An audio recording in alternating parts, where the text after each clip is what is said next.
Scan to unlock Sovi and ace your tests. Calculus tank problems are actually super easy if you follow these 3 simple steps to find the rates and total water volume right now. First, we find the rate of change for function g at 23 minutes by taking the derivative of g and plugging in 23 to get 0.326.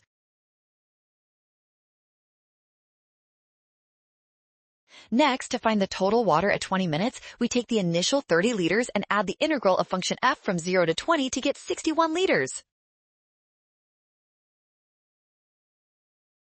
Finally, checking the limit of g as t approaches 20 from the right equals 24.67, proving the function is not continuous. Well done! Scan the code. You can learn better with Sovi. Avoid rush and watch signs. Trust given information and check your steps carefully.